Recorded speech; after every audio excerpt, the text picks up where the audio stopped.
Hello, everybody. Welcome to a very special episode of ASBN Live, a dialogue on the opportunity to advance land and ocean conservation and a sustainable economy. The American Sustainable Business Network is a movement builder in partnership with the business and investor community. As a multi-issue membership organization, we're advocating on behalf of businesses of all sectors, size, and geography. We are so pleased to also have as a co-sponsor today Businesses for Conservation and Climate Action, BCCA. This is a groundbreaking initiative that ASBN has helped to develop with many leaders across the country. It is my humble and great honor to welcome you, Secretary Haaland. Thank you so much, David. Thank you so much for that kind introduction. Thank you for everything you do.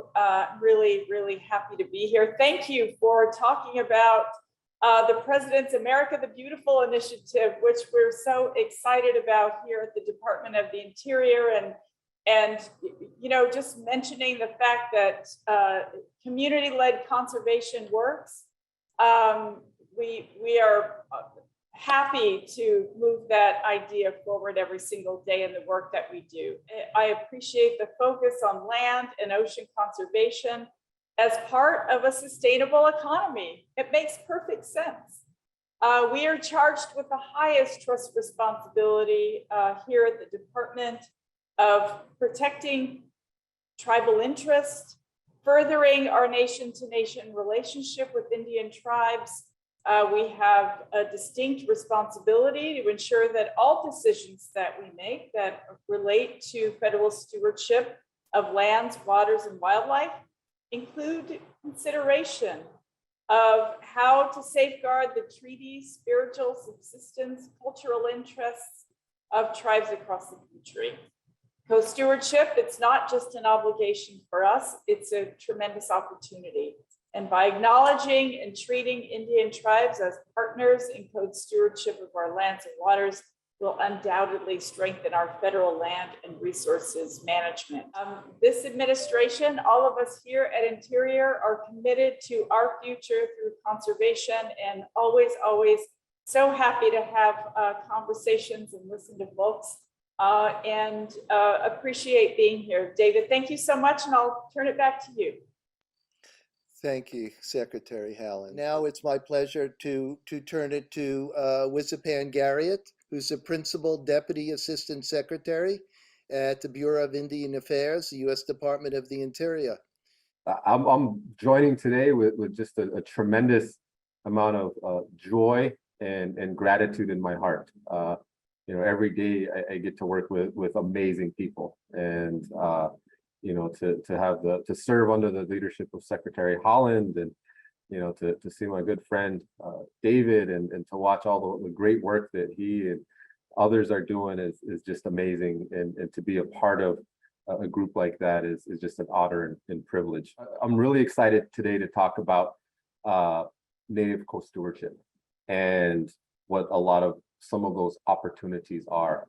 There's an incredible opportunity because of the nexus between tribes and tribal socio-economic development and economic needs, desires and plans, federal policy, and the private sector, you know, and perhaps most important, conservation and the planet, and all of those interests can and should and must intersect, and it creates unprecedented opportunity.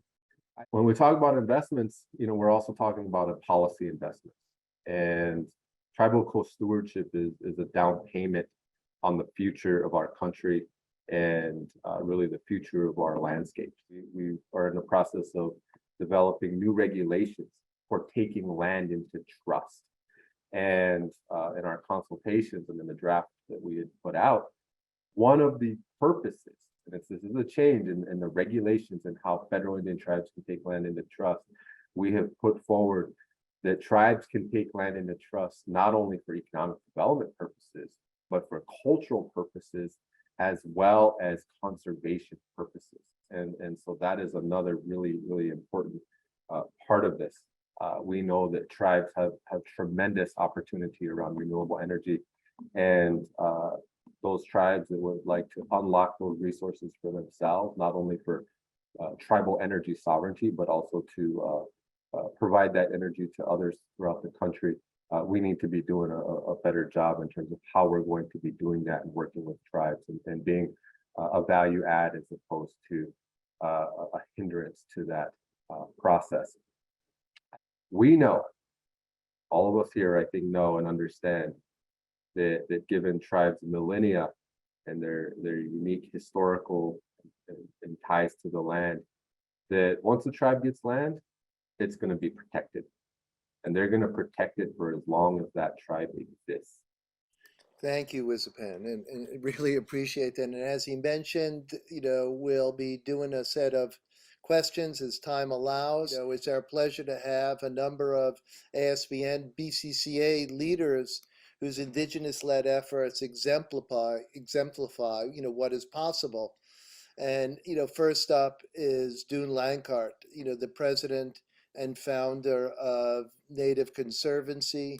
Thank you, David, and good morning, Secretary Deb Haaland.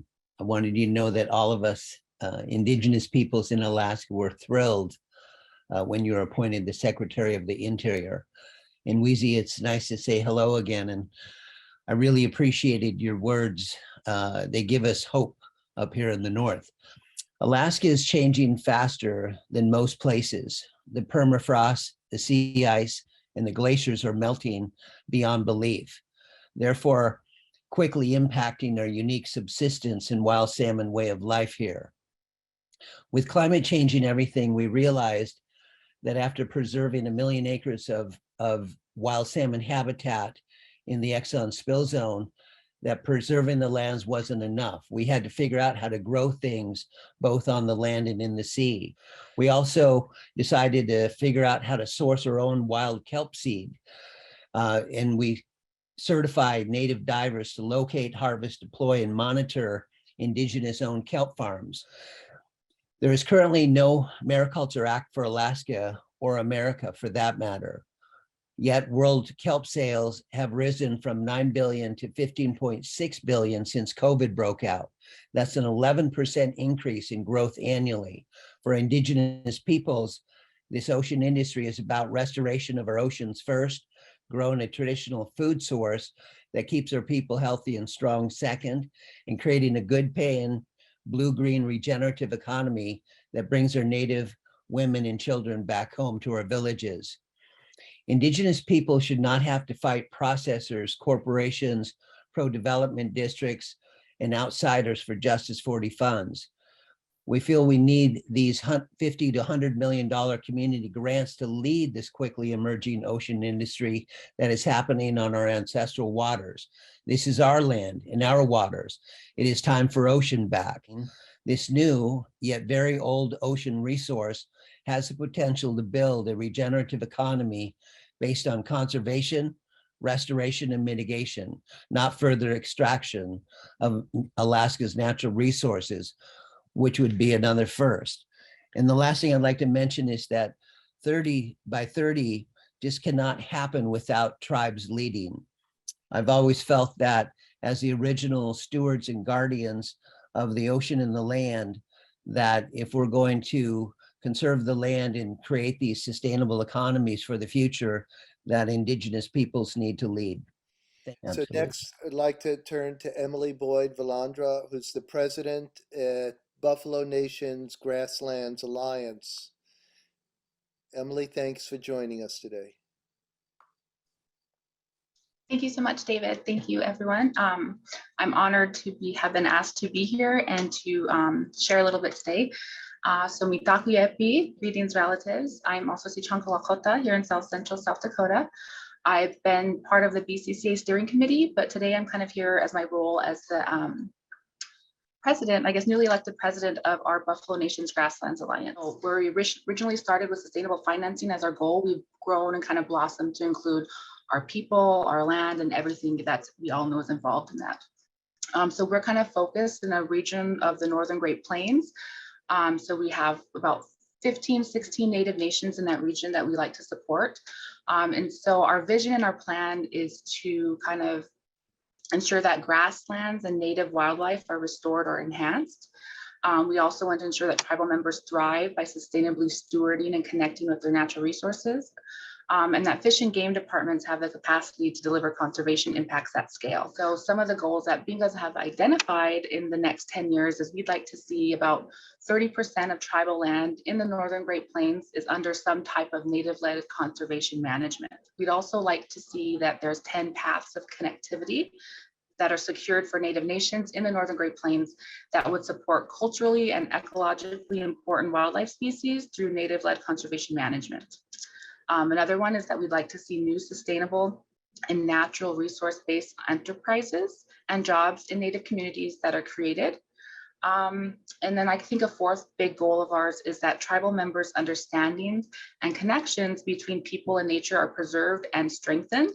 And this includes our Indigenous lifeways that are promoted and opportunities for tribal members to engage with nature and making sure that we have access to all of that. Sorry, another thing that I wanted to touch on today, I know there's so much good stuff being talked about, but I really want to thank Wizipan for talking about our Indigenous knowledge, especially at the level that he's at. We're really finding some great opportunities, some partnerships, some leadership at really higher levels that we haven't seen in a long time.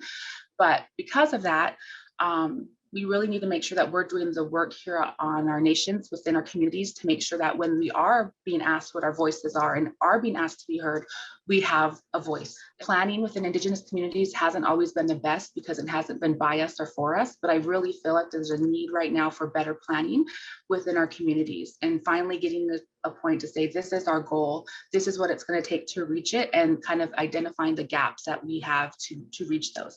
Because what's happening is we're having, I don't know if it's post-COVID or because of all of the connections that we made from Zoom, but there's really a lot of partners that are wanting to help, but they don't necessarily know how. And so one thing that I always want to stress is that if we can take that back to our Indigenous communities to say, yes, now is the time, we do need a plan. We do need to have a plan that's not just a template from this tribe to somebody else, that acknowledges our uniqueness, and then of course finds our commonalities that we can build from. Well, thank you, Emily. And I think, what we're using this conversation today, talking fast and all, is to try and squeeze in, at least to offer up, a foundation for the dialogue and for the work to follow up. So we're committed to finding the partnerships with everyone on the call and obviously the many others out there that want to help move this work forward. My name is Terrence Harris. I'm the Indigenous Business Outreach Coordinator for the Business for Conservation and Climate Action, or BCCA, as David so kindly and very thoroughly explained at the beginning of the call. Understanding that since time immemorial, tribes have developed land and water stewardship practices across many diverse ecosystems on this continent. What is your advice on how any tribal members and communities seeking to start or grow their own business can continue to uphold these practices in partnership with DOI and BIA, and how can they learn how can they learn more beyond this webinar? And also, how can groups like BCCA and ASBN support these efforts? That's an amazing question, and it's kind of geared towards both individuals as entrepreneurs, and Indigenous entrepreneurs. One resource, we have two resources that I think are really helpful and important. One, within the Office of the Assistant Secretary for Indian Affairs, we have the Office of Indian Economic Development, which provides to tribes various grant resources, including planning resources, and the tribes can use for feasibility studies and work like that. And then also administers the Indian Loan Guarantee Program, which over the last, I think between 2017 and 21 has put over $500 million out to Indian businesses across the country. So I think that's one kind of technical resource that we can offer. Also, within the BIA Office of Trust Services, we have a lot of different programs where we provide technical assistance and services directly to tribes and tribal businesses, particularly around energy and energy development. And I'd mentioned earlier that we need to start doing a better job around promoting and working with around renewable energy. So that's another amazing resource. And we just thank everyone for joining us today, and we hope that you'll stay in touch with Businesses for Conservation and Climate Action and the American Sustainable Business Network. We hope that you can join up and step up our efforts to work collaboratively and collectively. You know, that's the opportunity that we have to protect our land and oceans and to build a more just, inclusive, and sustainable economy. So thank you everyone for joining us today, and let's get to work. Thank you, everyone.